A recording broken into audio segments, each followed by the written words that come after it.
administração, né? Que foram os primeiros teóricos, então, que falaram sobre gestão, sobre técnicas, ferramentas de gestão. A gente viu na aula passada, então, o Taylor, né? Frederick Taylor, onde ele trabalhou a administração científica, né? Trabalhou na questão das tarefas, né? A ênfase nas tarefas, aumentar a produtividade, aumentar a eficiência, a partir de observar como é que os funcionários eles trabalhavam, né? Como é que eram os seus movimentos, quanto tempo eles levavam para fazer esses movimentos, né? O Taylor tinha um cronômetro onde ele cronometrava cada atividade. Ele fez também a divisão do trabalho, né, onde o operário ele dividiu as tarefas do operário o máximo possível para que ele fosse especialista naquela tarefa. Então, um único funcionário, ele não fazia o processo como um todo, ele fazia apenas uma pequena parte do processo para ele se tornar especialista nisso, né? Só fazendo um breve resgate aí da nossa aula passada. Hoje, na aula de hoje, a gente vai ver duas teorias. A primeira dela é a teoria clássica, que ela está dentro também da abordagem clássica, né? Faz parte da abordagem clássica, assim como a administração científica. Quem trouxe essa teoria foi o Henry Fayol, tá? Ele, assim como o Taylor, ele é um engenheiro, né? Percebam que, então, a gente não tinha administradores na época, até porque a escola da administração também surgia nessa mesma época lá nos Estados Unidos, né? Até por a gente não ter teorias, grandes teorias de gestão na época, a gente não tinha também escolas da administração. Então, aqui também um engenheiro fazendo o papel de gestor de uma organização. O Henry Fayol ele foi contemporâneo do Taylor, como eu falei para vocês na aula passada, enquanto o Taylor estava lá nos Estados Unidos, escrevendo e colocando as suas técnicas sobre administração científica, o Fayol ele era francês, então lá na Europa ele colocava a sua teoria, que foi chamada de teoria clássica. Ele começou desde cedo como gerente, né, começou a trabalhar, na verdade, desde cedo, virou gerente das organizações por onde ele passou, e ele colocou, então, também algumas ferramentas de gestão. O Taylor, né, lá da administração científica, como eu falei para vocês, trabalhava com o chão de fábrica, né, com nível operacional. Ele tentava aumentar a eficiência, aumentar a produtividade a partir do nível operacional. Já o Fayol, ele vai falar que para a empresa ter uma maior eficiência, uma melhor eficiência e maior produtividade, a gente deveria trabalhar a estrutura da organização. O que ele quer falar com a estrutura? Trabalhar a hierarquia, trabalhar os setores. Até o Taylor falou que um dos males das organizações era o desconhecimento por parte da gerência, dos diretores, sobre o trabalho em si. Os gestores eles não sabiam quanto tempo levava para fazer uma tarefa, quanto tempo levava para fazer determinado produto. Então, a gerência ela era perdida, ela não sabia comandar, controlar os seus funcionários, porque ela não tinha noção do que eles faziam e quanto tempo eles levavam. Então, o Fayol vai dizer que não só controlar o nível operacional, mas temos que controlar a estrutura, saber como a estrutura funciona. Então, a ênfase dessa teoria é a ênfase na estrutura organizacional. O Fayol ele vai trazer, então, 6 funções básicas para a organização, que são essas que estão na tela aí. A função administrativa, a função técnica, que seria uma função mais operacional, que é quem comanda as máquinas, né? A função comercial, que está ligada às vendas, função financeira, né, voltada às finanças, a lidar com bancos, entradas e saídas de recurso, questão de segurança e a questão contábil, então está mais voltada também à questão de finanças, mas quando a gente fala de função contábil, a gente está falando de uma questão financeira mais burocrática, de colocar esses números nos papéis, no papel, com demonstrativos de resultado de exercício, balanço geral, balanço patrimonial, enfim. Vejam que a função administrativa ela está acima no organograma das demais funções. O Fayol vai dizer que a função administrativa é a função que comanda as organizações, né? A gente precisa ter gestores, a gente precisa ter diretores para que o resto da organização funcione. E para essa função administrativa, ele vai trazer o POC3, né? Não é uma fórmula, não se preocupem, mas é o prever, organizar, comandar, coordenar e controlar. Lembrem lá do Fayol, o Fayol tinha, as funções do Fayol eram 4, que era planejar, que vem a ser o mesmo prever, era o preparar, que vem a ser o mesmo organizar, executar e controlar. Para o Fayol, esse ato administrativo, esses princípios aí é o quê? Né, o prever é de previsão, realmente, é de conseguir visualizar o futuro. Uma organização, ela precisa conseguir enxergar o que está por vir. Tá? Organizar o espaço, organizar o layout, organizar os setores, organizar as posições das pessoas e das máquinas. Comandar está muito no sentido de ter um comandante. A organização precisa ter uma cabeça pensante que vai dirigir o pessoal. É como o comandante de um navio, né? Que vai orientar e dirigir aquele navio para o seu destino. O coordenador, então, para além do comandante, ele vai falar que as organizações precisam de coordenadores, que vão fazer os setores funcionar e também conversarem entre si, né? Porque os setores, à época, eles não se conheciam, eles não se conversavam. Imaginem um setor contábil não dialogar ou não conversar com o setor administrativo, né? De vendas, por exemplo, também, finanças não conversar com vendas, enfim, então os setores não se conversavam. Ele vai falar que precisa de coordenadores para fazer a ligação esses setores, para harmonizar o espaço organizacional. E por último está o controlar, que é o mesmo controlar também do Fayol, do Taylor, lá da administração científica, que é tudo que tu planejou, tu organizou, né, a tua execução do teu trabalho, ela está saindo conforme o planejado. Então, é a questão do feedback, né? É lá a peça pronta, é lá o processo pronto. Isso está sendo feito da maneira correta, que foi solicitada para ser feita, é o controle.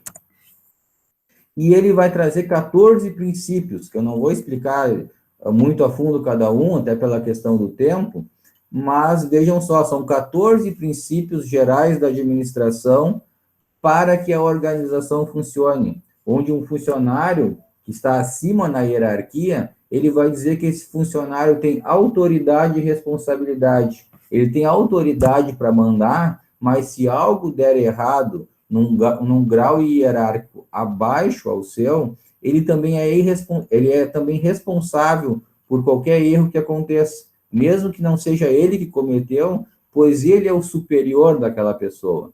Então, talvez pode ter acontecido um erro por ele não ter explicado corretamente como é que era aquela atividade.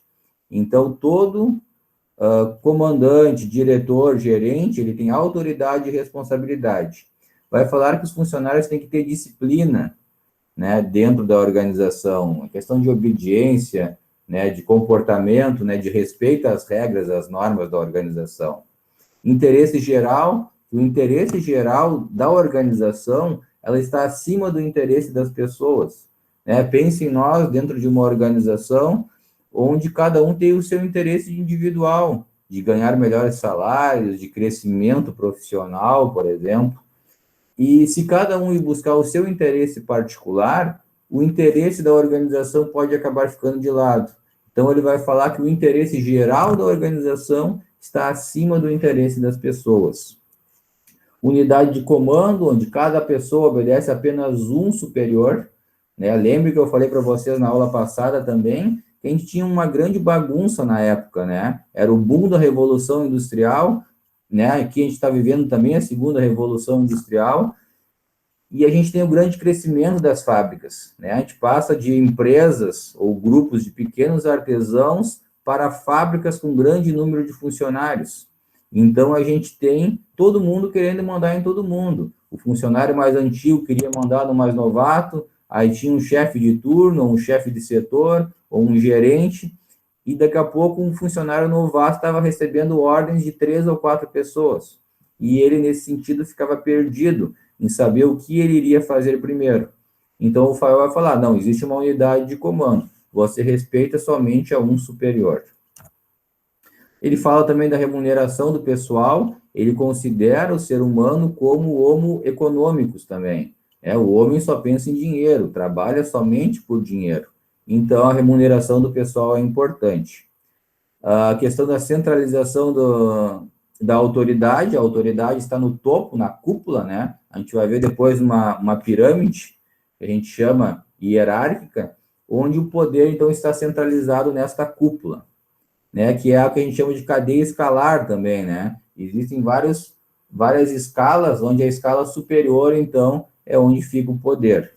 Questão de ordem, né? De organização, realmente, uma coisa para cada lugar, cada coisa no seu lugar, um lugar para cada coisa e cada coisa em seu lugar, é o que ele falava, né? Equidade, que é uma questão de justiça, né? Todos os funcionários, eles têm o direito de ter crescimento dentro da organização, desde que tu faça por merecer. É a questão do mérito, né? Ele dava condições para os funcionários crescerem dentro da organização, né? Crescia quem tinha, enfim, quem conseguia ter méritos dentro da organização. Então, ele falava disso em justiça, né? Justiça para alcançar a lealdade dos funcionários. Se falava muito em estabilidade na época, né? Pense numa empresa com 1.000 funcionários, onde a gente tinha uma rotatividade muito grande, era uma entrada e saída de funcionários todos os dias, né? Pessoas saíam, pessoas entravam, né? Então, as pessoas estavam ganhando experiência, elas já em 2, 3 meses, elas já saíam da empresa, tinha que botar uma pessoa nova, fazer todo o treinamento novamente, né? Todo o ensino para ela poder trabalhar. Então, isso era um grande problema para essas organizações à época também, né? Porque as pessoas não paravam nos empregos, até pela questão de pressão, muitas horas de trabalho, né? Trabalho, às vezes, muito precário. Então, ele falava de ter estabilidade, de arrumar um meio de ter estabilidade dentro das organizações. Que os funcionários deveriam ter iniciativa. Ele é um dos primeiros a falar em espírito de equipe, né, em trabalhar em coletividade, apesar dele pensar muito em produtividade e eficiência, ele falava que deveria ter harmonia e união entre as pessoas, né, que isso são grandes forças para as organizações. Divisão do trabalho também, né, ele divide o trabalho em tarefas, em setores, principalmente aqui, né, lá no Taylor a gente não tem isso, né, a criação de setores especializados em determinado assunto, né, então aqui a gente vai ter a divisão da área administrativa, da área contábil, da área de segurança, né, a organização vai estar dividida em setores. E unidade de direção, onde uma cabeça e um plano para cada conjunto de atividades, né, onde a gente vai ter uma cabeça pensante, é a questão do comandante aqui também, né, a gente vai ter uma cabeça pensante e outros que vão executar as tarefas, tá? Então, são 14 princípios que ele traz para essa organização funcionar enquanto estrutura, né, enquanto setores, né? E aí a gente tem o que a gente chama de cadeia escalar, né? Isso aqui não era novo para a época. Pense em duas organizações milenares que a gente tem, que é a Igreja Católica e o Exército, né? As organizações militares, né? Eles já trabalhavam dessa época há milhares de anos, né? Pegamos aqui o exemplo da Igreja Católica. A gente tem o Papa, se não me engano, depois são os cardeais, bispos, arcebispos, até chegar na escala mais baixa, mais operacional, que a gente chama, que seriam os padres, né, que vão executar as tarefas da cúpula lá em cima, que tomou as decisões de o que vai ser feito ou deixar de ser feito dentro da organização. Então, o Taylor vai trazer essa ferramenta aqui para dentro das organizações, né, onde a gente tinha isso aqui já em organizações milenares como a igreja e o exército, mas não em organizações industriais, tá? Então, ele traz isso para dentro das organizações industriais. E essa teoria também sofreu muitas críticas, né? Assim como a teoria do Fayol, ela é da abordagem clássica, e como clássicos, como foram os primeiros que escreveram e falaram sobre, sofreram muitas críticas dos autores que vieram posteriormente. Né? Não que essas teorias tenham sido de todo um ruim para as organizações, pelo contrário, elas foram boas no sentido de organizar os espaços, né? De organizar as fábricas, organizar as empresas. Mas as críticas vieram da mesma forma. Né? Qual eram as 5 críticas que essa teoria sofreu, a teoria clássica? Era a abordagem incompleta da organização, tá? Onde a organização ela não levou em conta os fatores psicológicos e sociais das pessoas, né, da empresa, da organização formal, o que dificultava, de certa forma, o entendimento da produtividade como um todo. Né? Se uma pessoa chega com um problema social ou está com a cabeça em outro lugar, ela vai ter dificuldades de produzir, de trabalhar de maneira normal, né? De uma maneira produtiva, podemos dizer assim. Então, a abordagem do Fayol leva em conta somente o homo econômicos, né? Que é o homem que pensa em dinheiro, então vamos pagar ele, vamos dar uma remuneração legal para ele produzir.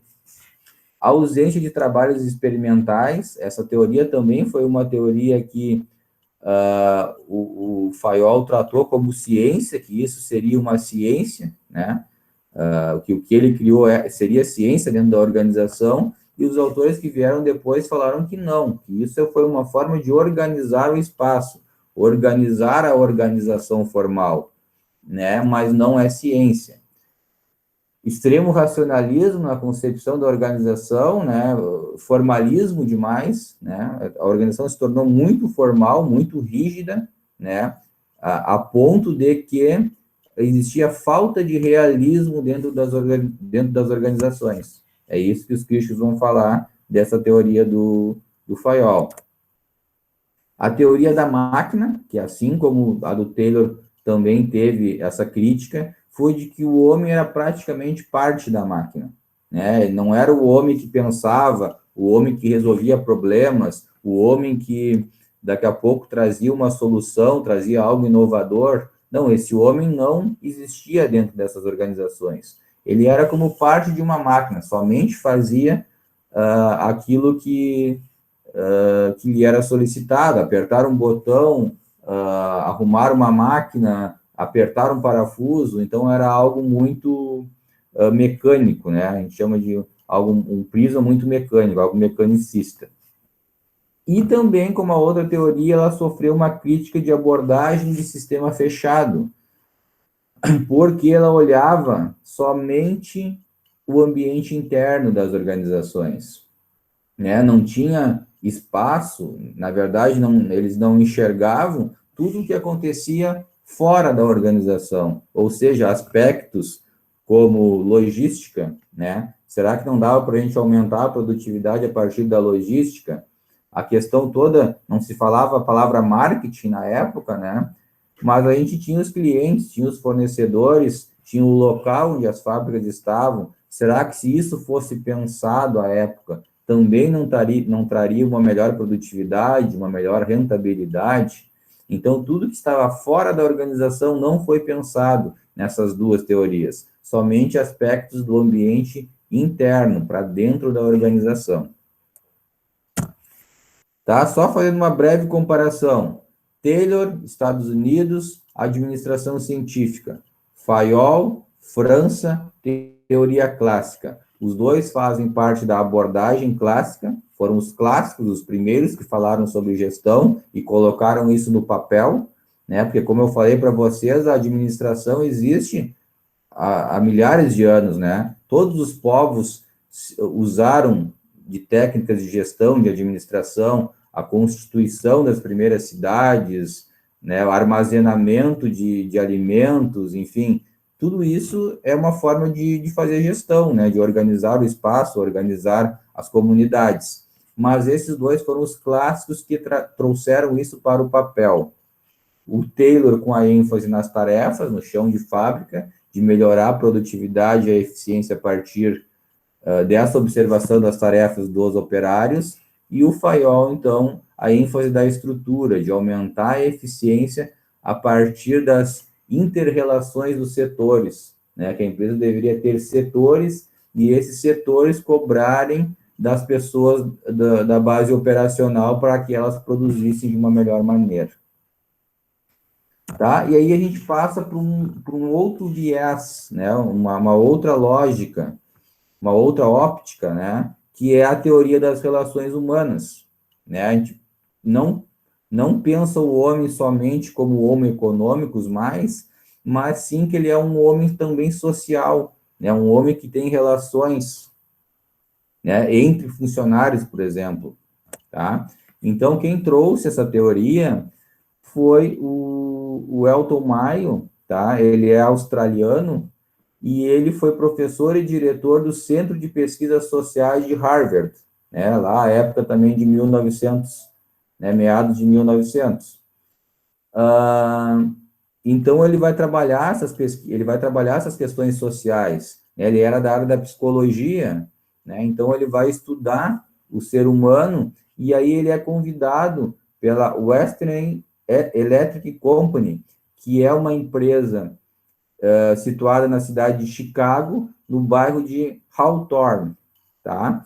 E ele vai ser convidado para fazer uma pesquisa dentro dessa empresa. Essa empresa tinha cerca de 20 mil funcionários, tá? E é uma pesquisa que quer saber, primeiramente, ela queria saber se queria falar sobre aspectos físicos, né? Se aspectos físicos melhoravam ou pioravam a produtividade.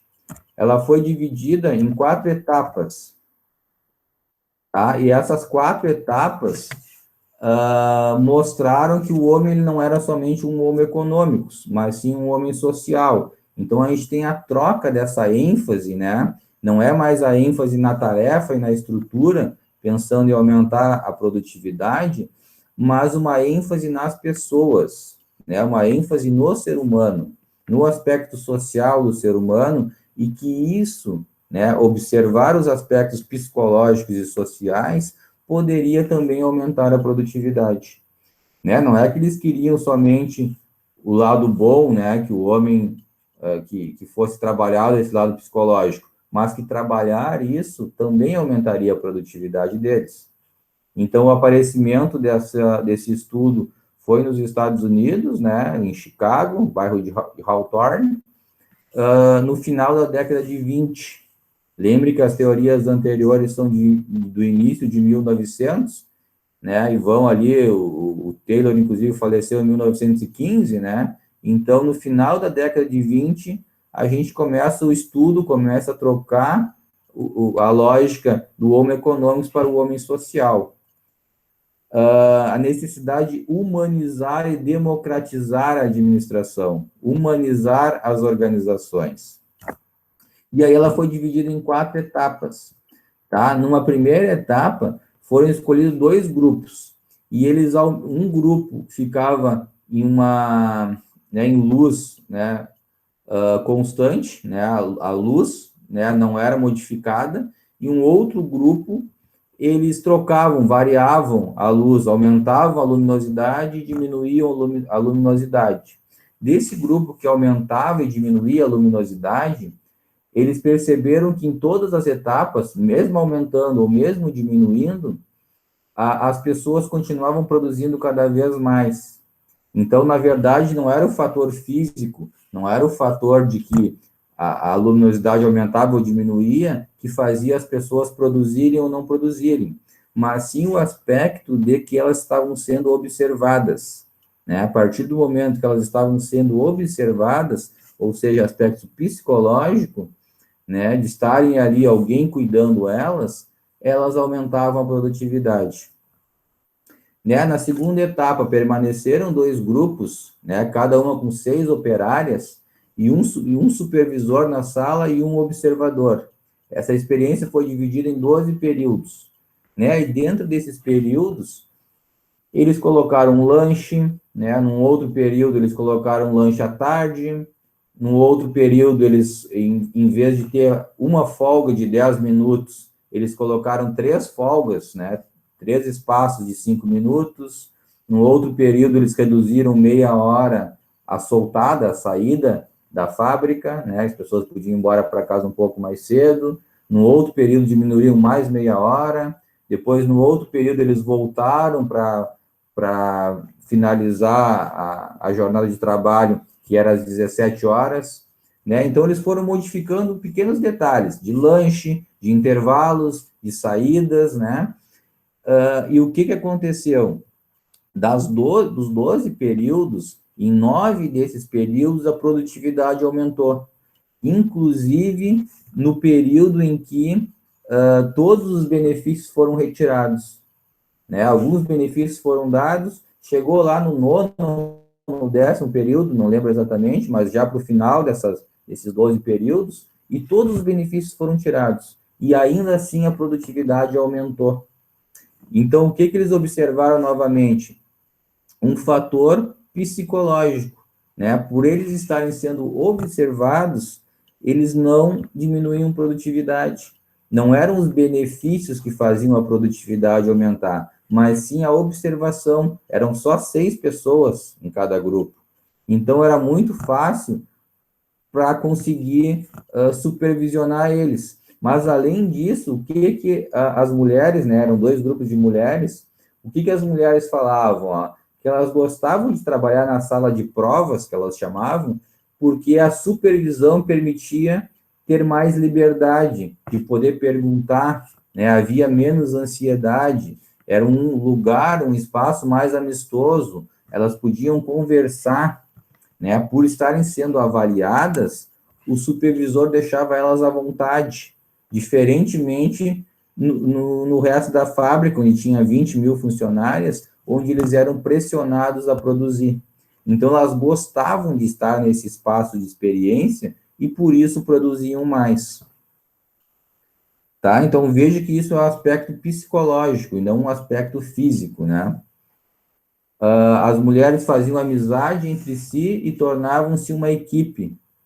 O grupo desenvolveu objetivos comuns, como o de aumentar o ritmo de produção, né? Eles perceberam também que elas formando equipes, né? Formando parcerias, trabalhando em cooperação, se ajudando mutuamente, a produtividade também aumentou, né? Porque lá na produção, onde ficavam o grupo todo, ninguém se ajudava. Era tentar produzir e chegar na meta e ir embora para casa. Então, aquilo se ajudava. Então, a cooperação fez elas aumentarem a produção. No terceiro período, percebeu-se que a empresa pouco ou nada sabia em relação à supervisão. É o que o Taylor já falava como um dos males das organizações, onde a gerência não sabia de nada, né? Não sabia eu já falei para vocês, não sabia quanto tempo levava para fazer cada tarefa. Em 1928, então, iniciou-se o programa de entrevistas com os empregados, né? Foi uma terceira fase, para conhecer as atitudes e sentimentos dos funcionários, ouvir suas opiniões quanto ao trabalho. Foram entrevistadas 21.126 empregados. Vejam só quanta gente falou o que elas sentiam, o que a empresa podia fazer para melhorar a produtividade. Os funcionários foram ouvidos. E aí percebeu-se, pela primeira vez se falou de grupo informal, né? Que dentro da organização formal, do espaço formal, existiam grupos informais, né? Onde as pessoas se juntavam para trocar ideias, né? Por afinidade. Né? Eu gosto de tal coisa, eu vou me juntar ao grupinho que gosta das mesmas coisas que eu. E nesses espaços informais, as pessoas falavam, claro, também sobre o seu trabalho, né? Falavam sobre a empresa, falavam sobre as suas atividades, sobre as suas tarefas, né? Inclusive, por exemplo, os movimentos grevistas da época, eles começaram dentro dos grupos informais. Então, era importante para as empresas, né, para as organizações, conhecerem esses grupos, né? Porque se era ali que elas falavam, ó, vamos produzir, né? Vale a pena a gente produzir, porque a gente está ganhando bem, ou daqui a pouco esse grupo informal estava falando assim, olha, vamos boicotar a empresa, vamos produzir menos, né? Era nesses grupos informais que isso surgia. Então, a empresa procura grupos informais que tenham falas e ações em favor da empresa, né? Algo que beneficiava a empresa. Ela vai incentivar, inclusive, aos grupos formais, eles poderem conversar, poderem dialogar, mas sempre tentando perceber se esses grupos informais estão sendo positivos para a organização ou não. Num quarto e último período, foi criado um grupo experimental, então, com a presença de um observador, exatamente para observar esse grupo informal, observar esses grupos informais. Inclusive, os próprios funcionários nem sabiam que estavam sendo observados. Tinha uma pessoa que era como se fosse de um gerente, ele circulava pela organização, observando o que esses grupos informais estavam conversando, né? O que eles estavam articulando. Percebeu-se que logo que montavam o que julgavam ser a produção normal, né? Os funcionários eles reduziam o ritmo de trabalho, né? Aqui eles já não estavam mais dentro daqueles pequenos grupos, eles estavam no grupo maior, né? No grupo de produção de 20 mil pessoas. E eles conversavam entre eles dentro do grupo informal de que, ó, a gente chegou na meta, vamos diminuir a produção. Então, todo mundo diminuía a produção. Não era somente eu e eu iria ser punido. Todo mundo diminuía para que a empresa não cobrasse somente de mim, né? Era como se isso fosse padronizado, né? O empregado ali, o funcionário, ele só conseguisse realmente produzir isso. E quem não compartilhasse com isso, né, vamos dizer que ficasse do lado da empresa e acabasse produzindo mais, ele sofria punições desse grupo informal, que a gente pode chamar hoje de bullying, né? A pessoa ia lá e ia sofrer alguma punição simbólica daquele grupo informal que tomou essa decisão. Já finalizando, tá, pessoal?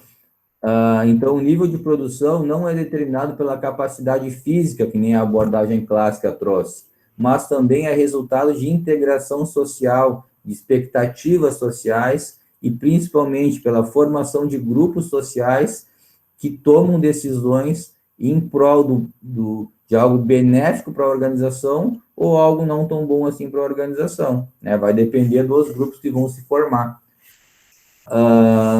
E também percebeu-se que quanto maior a integração social, ou seja, o trabalho coletivo, o trabalho em equipe, maior era a capacidade de produção.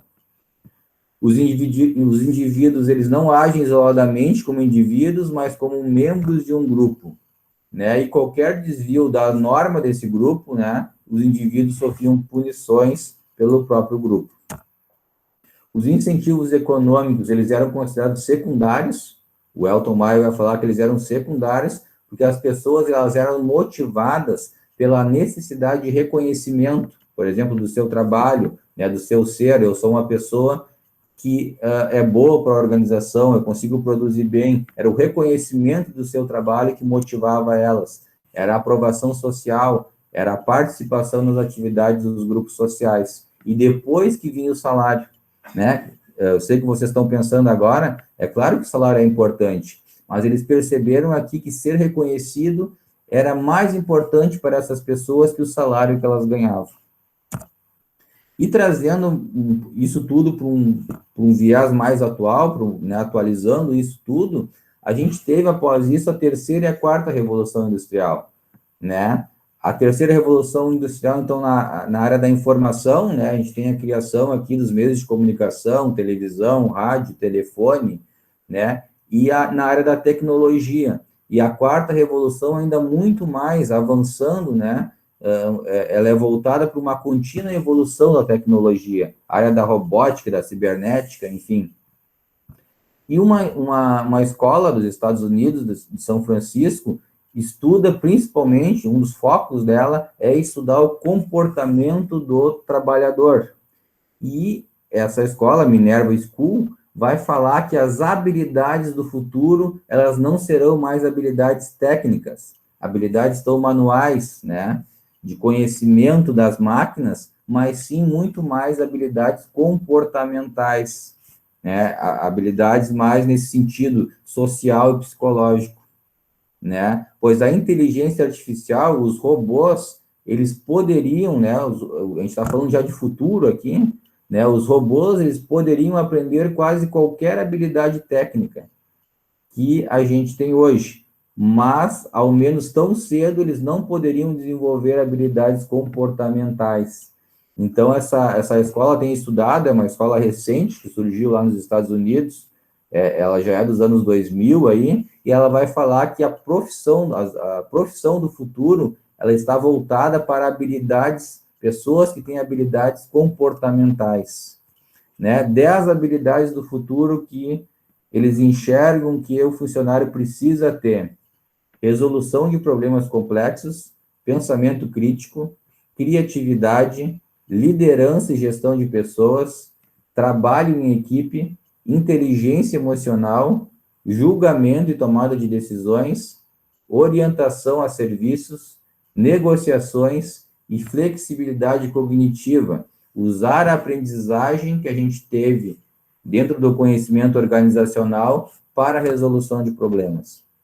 Tá? E eles vão dizer, inclusive, que o analfabeto do futuro não será aquele que não sabe ler, mas sim aquela pessoa que não tem capacidade de aprender, desaprender e reaprender uma mesma atividade, né? Atividades, elas não vão ser, não vão estar estagnadas, a gente vai ter que desaprender o modo de fazer e reaprender a fazer a partir da mudança de tecnologia, que já é constante, mas vai ser muito mais constante ao longo dos próximos anos.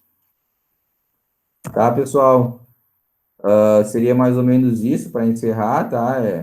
Puxando, realmente o foco dessa apresentação, do final da aula passada e início da aula de hoje, era trazer os primórdios, né? A mudança de viés de um homem somente econômico para um homem econômico-social, né? Não somente mais econômico, mas um homem que tem problemas psicológicos, tem problemas sociais e que isso afeta a produtividade e que a gente precisa entender isso. E trazendo mais para a atualidade, que essa terceira e principalmente quarta revolução industrial vai cobrar muito isso da gente, que a gente precisa ter habilidades comportamentais. E aí eu abro para vocês para a gente discutir um pouco isso antes da Gisela e do Alexandre tocarem aí o próximo conteúdo.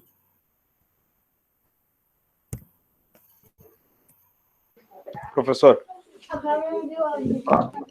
quando tu fala em habilidades comportamentais, seria tipo aquele velho ditado de não misturar problemas pessoais com trabalho, é isso? Eu acho que também, né? Isso está dentro de atividades comportamentais, né? As próprias técnicas de gestão, né? O que a escola ali, a Minerva School, tem estudado é que trabalhos técnicos, trabalhos mais manuais, robôs vão conseguir fazer, aí pensando em 10, 20 anos para frente. Mas a gente vai ter que ter capacidade, né? O nosso cérebro vai ter que conseguir fazer com que as organizações funcionem.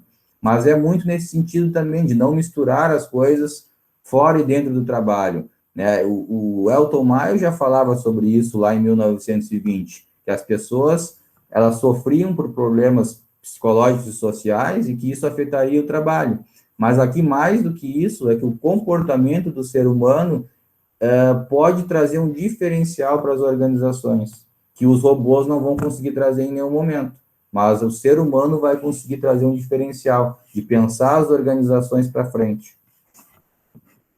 Na verdade, né, o Felipe, a gente tem que entender o que acontece com as empresas, né, com a produção. Esse tipo de organização do trabalho, ele passa, se a gente olhar desde o início ali que tu começou a explicar, lá desde o Taylor, do Ford, do Fayol, e aí desembocando aqui no vamos chamar de toyotismo, né? Que é essa concepção aqui, a gente vê que essas concepções, elas acompanham o desenvolvimento da empresa. À medida que a empresa é exigida e à medida em que ela as técnicas e as tecnologias vão mudando, também se exige um tipo de trabalhador diferente, tá? Exato. E por que se finaliza aqui, né, dizendo que o trabalhador, em suma, ele tem que ser flexível, ele tem que ser adaptável, né? Ele tem que ter uma capacidade de inteligência e um jogo de cintura para se adaptar às condições, vamos dizer, mais adversas que surgirem no ambiente de trabalho, sem trazer os problemas de fora, que ele vai continuar tendo, e ainda assumindo e levando a empresa nas costas, né? Que, em suma, é o que se quer dizer. Por quê? Porque agora, cada vez mais, não é mais uma esteira, né, em que ele tem que estar apertando o parafuso. Não, agora ele comanda a esteira e comanda os robôs que vão apertar o parafuso. Se a gente imaginar como é que era a fábrica de automóveis lá, né, do Ford, né, e aí imaginar a fábrica, a montadora de automóveis hoje, olha que mudança. A gente não vê o operário lá na esteira manipulando as peças, pregando parafusos. Não, eles estão operando, né, grandes computadores, salas computadorizadas, envidraçadas, olhando os robôs fazerem isso e controlando os robôs. Então, pode surgir uma coisa que ele não vai estar lá na esteira para resolver, ele tem que resolver lá na sala de comando e sem falar com mais ninguém ainda, né? Então, é uma situação totalmente adversa, pensando a indústria de montagem de automóveis, mas a gente pode colocar isso para, por exemplo, uma Renner, uma loja Renner, uma CIA, tá? Olha como é que eles dizem, eles chamam de trabalhadores, até o nome, né, de quem executa o trabalho foi mudando, né, na concepção. Então, acho que essas coisas é que a gente tem que focar. Mas eu não vou falar mais sobre isso, eu acho que a Gisela também, aí sobre os estudos dela, né, sobre o impacto disso na educação, né, também deve estar se coçando para falar, mas eu acho que a gente já está lá, 2028, eu queria ouvir mais gente de vocês falando, né? Pois é, era isso que eu também queria. Jorge, por que é que eu aqui me empolguei. Que eu fiquei em dúvida. Mas fala, Diego. Diego levantou a mão. Professor, assim, ó, o que o senhor falou tem tudo a ver, mas eu vejo até de uma maneira diferente. Eu acredito que cada vez mais, para a gente se colocar no mercado, né, nesse lixo de mercado que a gente vai ter que ter mais capacitações. Então, quer dizer, a gente vai ter que cada vez ter mais graduações para nós poder concorrer nesse meio. Porque as profissões de hoje em dia estão se acabando. Antigamente a gente tinha um pedreiro. Daqui a um tempo não vai ter mais o pedreiro, vai ter o bloqueiro, que já existe o bloqueiro, aquela pessoa que vai ser especialista só em bloco. Assim como existe o azulejista, que coloca só azulejo, entendeu? Então, cada vez mais tem mais tecnologia. Hoje o eletricista já não é mais só um eletricista. Ele trabalha botando placa, né? Essas placas novas que tem agora, que até me saiu da cabeça aqui, entendeu? Então, cada vez mais o pessoal vai se atualizando. Ele vai ter uma graduação lá, ó.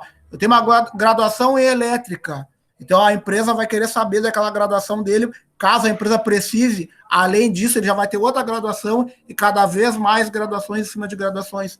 Porque o mercado vai ser assim. Hoje em dia não adianta ter só o técnico. Tu vai ter que ter o superior, do superior tu vai ter que ter uma especialização em outra área para te poder crescer.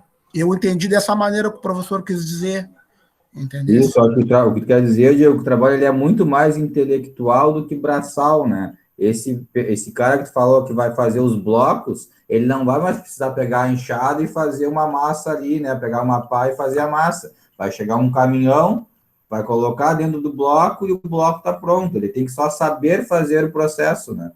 Então, ele é um trabalho, e todos os exemplos que tu trouxe, são trabalhos muito mais intelectuais, e que o Alexandre também falou, do que trabalhos braçais, né? Trabalhos operacionais. Então, ele é muito mais intelectual do que técnico. É exatamente isso daí.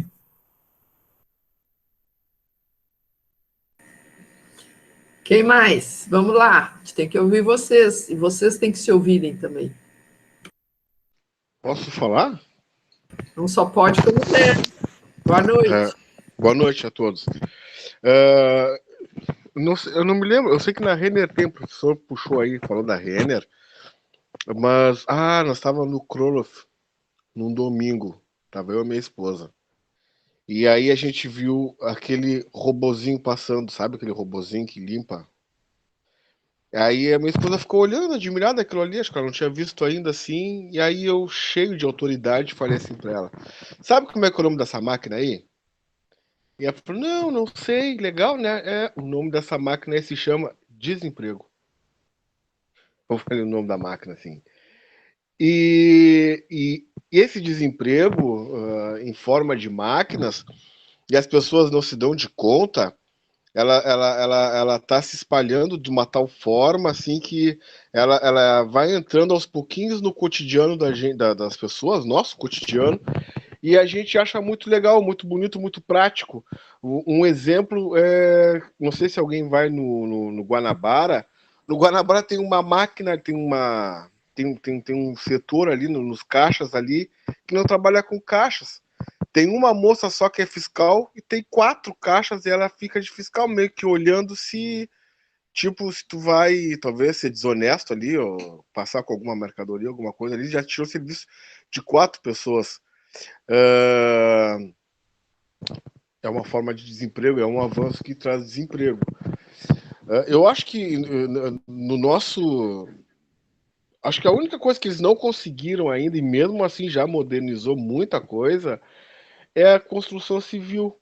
Que eu acho que ainda por mais que eles inventem máquinas e formas e jeitos para a produção andar mais, ainda precisa ainda do ser humano ali para executar as tarefas ali. Mas mesmo assim, vamos colocar assim há 30 anos atrás, para te fazer uma rede de esgoto, nem chega a 30 anos, um pouco menos, tinha que ter pelo menos 5, 6 caras com pás ali cavando. Hoje em dia, eles não. Hoje em dia, praticamente o servente da construção civil, praticamente ele não faz mais força, porque tudo tem uma retro escavadeira ali que vai fazer o serviço, uma Bobcat. O único problema mesmo que tem um servente, além do salário, que é o menor salário, né, da categoria, são as ações do tempo, né, porque tu tá ali propício ao calor, ao frio, ao vento, como estava ontem. Essa era a minha pequena contribuição que eu queria dar para... É uma grande contribuição, Caramão. Depois Maravilhosa também. Sobre o que tu está trazendo, mas e os demais? Alguém quer falar mais alguma coisa? Perguntas? Se mais alguém não quiser falar, eu queria falar um pouco da minha experiência na indústria também, professor. Fala, Eduardo. Assim, aproveitando o gancho do Caramão, né? Eu tenho uma experiência dentro da indústria de 18 anos, tá?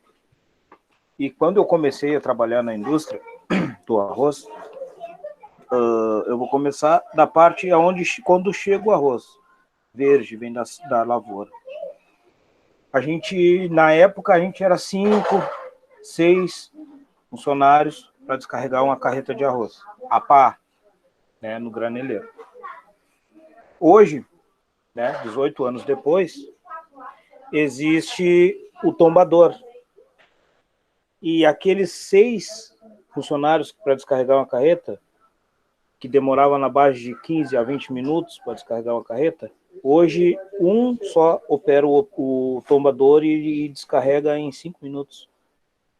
E não só isso, na parte de empacotamento também, que eu trabalhei bastante nesse setor, a gente era, dependendo da máquina, se era de quilo ou de 5 quilos, na de 5 quilos mesmo, eu vou usar o exemplo, a gente era 5. Eram 5 funcionários para empacotar, para enfardar a fazer o fardo de arroz à mão, né? Hoje, e um operador, então eram 6 funcionários na volta da máquina. Hoje é só o operador, né?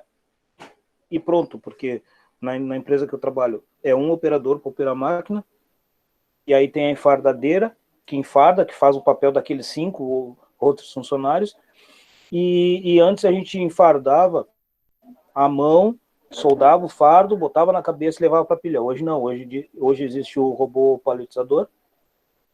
Então, é um operador para fazer o serviço que eram 6 na volta para fazer, e aí vem um outro operador com uma empilhadeira e leva o pallet pronto já para a expedição. Então, quer dizer que, tipo, só aproveitando o gancho dele, né? O desemprego na indústria, né? Essa revolução, como é que é 4.0, né? Para nós, trabalhadores, se a gente não tentar mudar e caminhar junto, a tendência é só ficar para trás, né? Só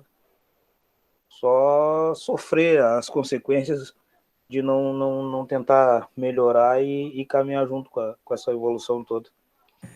É um assunto que te dá muitos ganchos, professor, dá vontade de falar sem parar, sabe? Eu não vou fazer isso, óbvio. Mas tu começa a ter lembranças de coisas, realmente. Olha os bancos, aquele monte de caixa eletrônico, aquilo ali, é claro, facilita a vida, mas aquilo ali tirou um emprego de um monte de gente. Esse negócio aí, tudo por aplicativo, tudo não sei o que, aquilo ali é um monte de mão de obra que eles deixam de ter ali, sabe? Eu não sei. Aonde nós vamos parar, sinceramente? Professor, só para mim terminar aqui, quando a gente enfardava a mão, na máquina de quilo mesmo, era uma única máquina que ela empacotava na base de 40, 45 pacotes por minuto. E eram 3 funcionários para conseguir enfardar, para dar vencimento naqueles pacotes. Hoje, com a enfardadeira e a evolução das máquinas, a gente chama de gêmea. Antes era uma máquina, agora são 2 máquinas acopladas, e cada uma empacota na base de 65, 70 pacotes por minuto, e não precisa mais ninguém para enfardar a mão, não precisa mais ninguém para pegar o fardo ali. Antes, quando surgiu a enfardadeira, precisava de um funcionário para, quando o fardo saísse para uma enfardadeira, pegar e botar no palete, ou levar para alguma pilha. Hoje não, hoje já tem um robô paletizador, então é uma pessoa e a produção, assim, ó, triplicou praticamente. Eu vou perguntar o que o Felipe e o Alexandre acham da gente suspender o que a gente ia fazer agora e continuar essa discussão. Porque assim, eu sabia. Por mais que a gente tenha programações de conteúdo, né, e por mais que o resto do conteúdo seja importante, eu penso que essas reflexões que estão partindo de vocês, elas são a base do que a gente quer trazer depois. E se a gente não esgotar não, porque a gente não vai esgotar, mas se a gente não explorar um pouco mais isso que a gente está trazendo aqui, talvez o resto possa ficar um pouco sem sentido para alguns. Então, as perguntas que eu iria fazer, de certa maneira, o Eduardo e o Caramão estão trazendo já a resposta, né? Então, o que eu ia perguntar para vocês é se vocês acham que todos esses processos, tanto de gerenciamento, que é isso que o Felipe trouxe antes, né, quanto do próprio avanço das tecnologias, se eles vêm beneficiando a produção ou se eles vêm prejudicando a produção, ou se eles vêm beneficiando as pessoas, ou se eles vêm prejudicando as pessoas. E mais do que isso, quem são as pessoas beneficiadas e quem são as pessoas prejudicadas? Então, quando o Caramão traz o exemplo lá do robozinho que limpa qualquer espaço, né, que tem aquele robozinho para dentro de casa das pessoas, tem robozinho se a gente vai na Renner, tem um robozinho lá no chão, limpando o chão. Que legal, né? Já pensaram que legal? Quer dizer, não tem uma pessoa ali se dobrando, se cansando, se expondo a mexer na sujeira que é o piso, né, onde todo mundo pisa. Então, que legal que tem uma máquina que faça isso. Vocês não concordam? Eu concordo. Alguém acha ruim essa máquina? Ou a tombadeira lá na descarga do arroz? Ou uma extrusora, como já tem hoje, capaz de montar uma casa em um dia, que é uma maquinazinha que vai montando todas as peças de uma casa e faz aquilo num dia com a utilização de um único trabalhador que comanda a máquina. Depende do ponto de vista e da pessoa, né, professor? No meu caso, como empregado, essa tecnologia toda, para mim, não está, né, num certo ponto, não está me beneficiando. Mas como assim, Eduardo? Tu parou de descarregar a pá? Como é que não foi bom para ti? Sim, mas tipo, eu continuo ainda trabalhando dentro da indústria e coisa e tal, porque eu fui mudando de setores, eu fui aprendendo, até pelo tempo que eu trabalho dentro da indústria, até sem querer a gente acaba aprendendo, né? 18 anos não tem como não aprender nada. Mas e aquele pessoal que ficou desempregado quando chegou a evolução das máquinas, quando as máquinas começaram a chegar, né?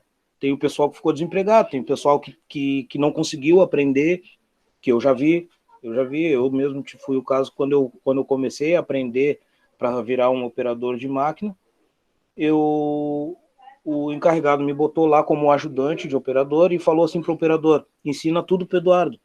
E ele, com medo de perder o serviço, de perder o cargo dele, né, a feição, assim como a gente diz dentro da empresa, ele não me ensinou nada. O que eu fiz? Eu comecei a mexer e olhar ele fazer e coisa e tal, e fui aprendendo. Aí as máquinas começaram a mudar, começou a chegar as enfardadeiras, que eu sou operador desde a época que não existia enfardadeira. E quando chegou as enfardadeiras, acabou o operador, ele não sabia, ele não conseguiu evoluir, né, junto com a evolução industrial que estava acontecendo.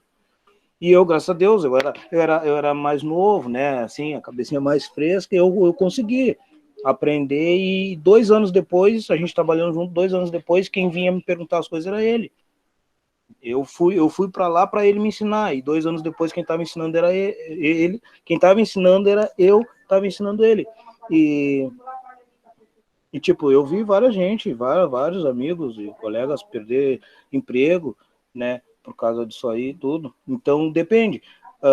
Essa revolução, esse avanço, né, do maquinário em si, é bom pro dono da empresa. Né, pro dono da empresa é ótimo.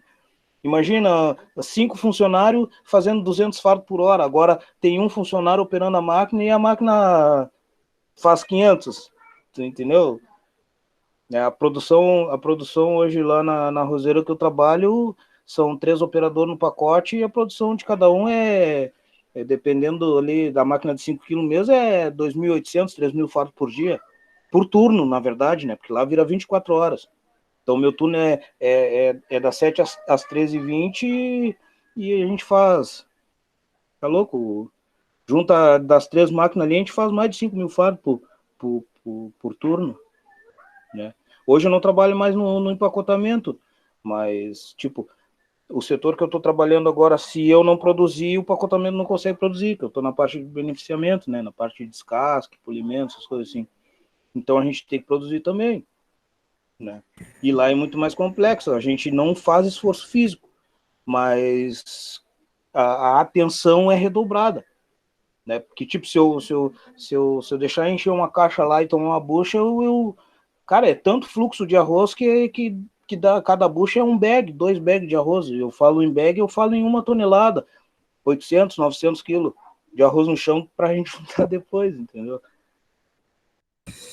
Eduardo, dava para falar mais ou menos 1 mês, todas as noites, de todas as semanas, sobre essa tua conversa de 3 minutos. A gente vai tentar dar uma reduzida nisso, que a gente não tem esse tempo todo, mas é importante. Então, assim, a primeira coisa que eu acho que é importante a gente trazer da tua fala é que o perfil de operário que tu és é aquilo que o Felipe acabou de dizer, que a quarta ou a terceira revolução industrial precisa, o trabalhador flex. Aquele que consegue fazer tudo, dar conta de tudo, mudar de um setor para outro, e tu diz que é graças a Deus. Pode ser.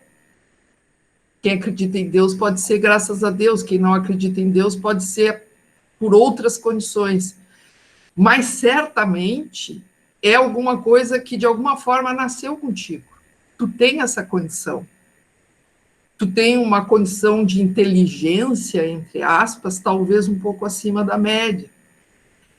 Mas tu já viveu o suficiente, todos nós também, para entender que essa é uma característica muito positiva, não resta dúvida, mas que nem todos têm, e que não é por isso que as pessoas são piores, ou mereçam menos, ou não devam ter oportunidade de trabalho, porque não têm essas características positivas, sem dúvida, que tu tens. Quantos que tu viu ficar sem emprego durante esses anos todos? E será que eles eram ruins? Será que eles eram pessoas que não mereciam trabalho? Por quê? Eu não vou nem esperar a tua resposta, mas eu tenho certeza que ela ia ser que não, que eles também poderiam estar lá, e também teria atividade para eles. Mas não é assim que pensa o sistema que a gente vive.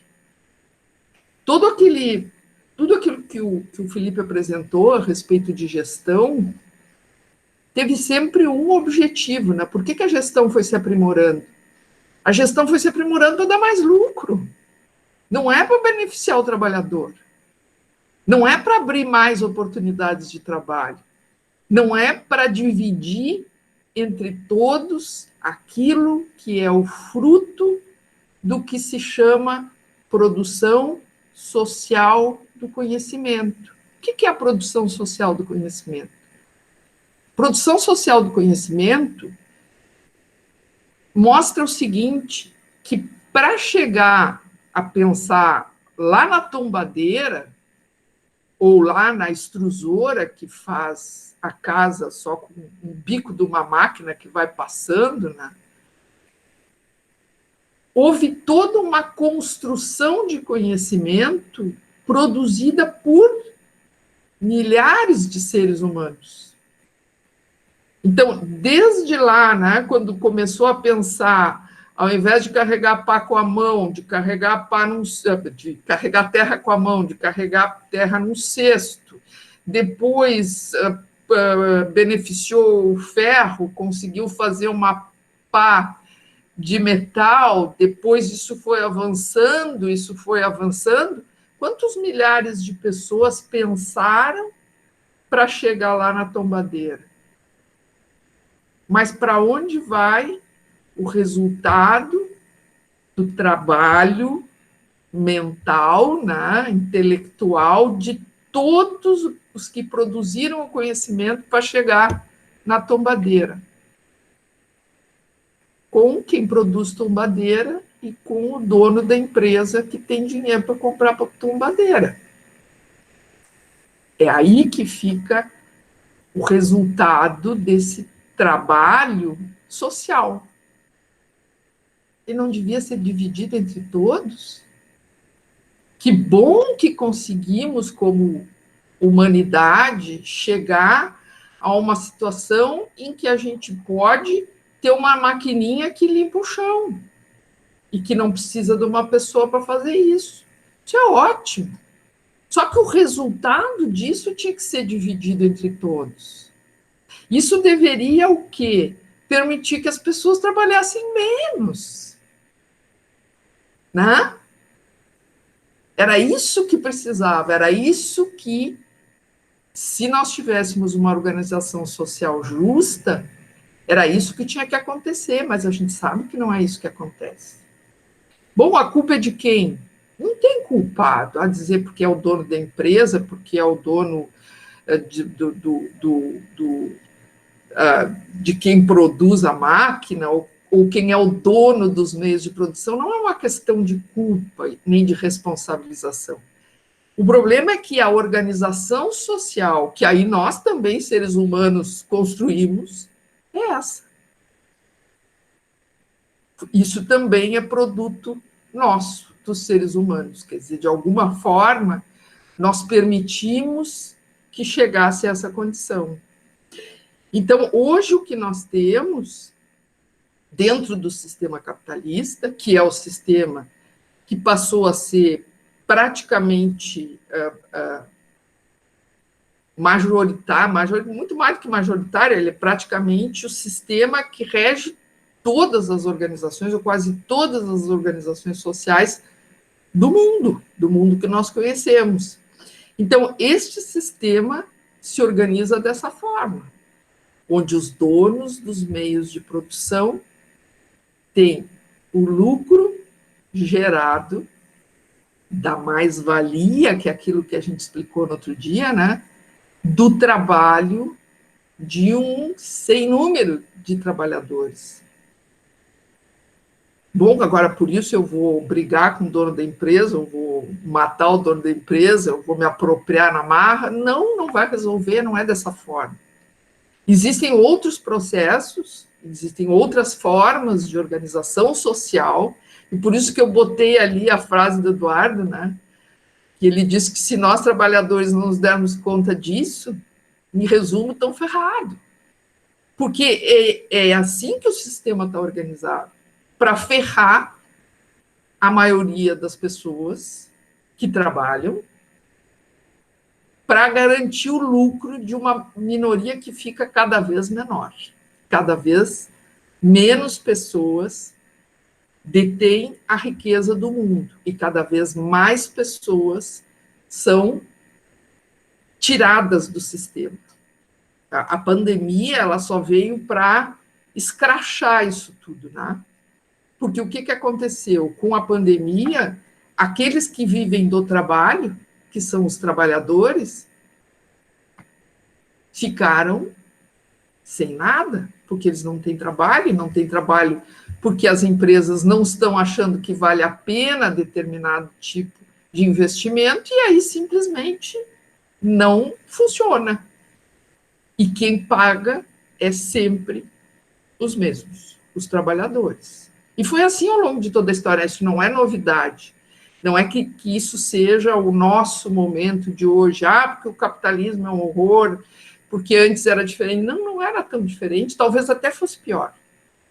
Mas o que a gente não pode perder de vista é que, e é isso que a gente vem tentando trazer para vocês, é que isso tudo é processo.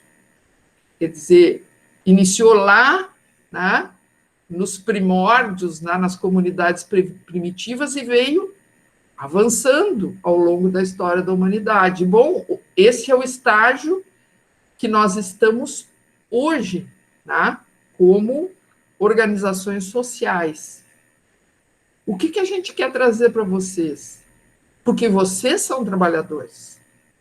Nós queremos trazer possibilidades diferentes dessas que vocês vivenciam, mesmo por dentro do sistema capitalista. Elas são possíveis. Bom, elas vão ser a solução a partir do que nós vamos trazer hoje não vai dar mais tempo, são 9 horas, mas nas próximas aulas, nós vamos trazer uma solução mágica? Não, de jeito nenhum, seria um cúmulo da nossa pretensão.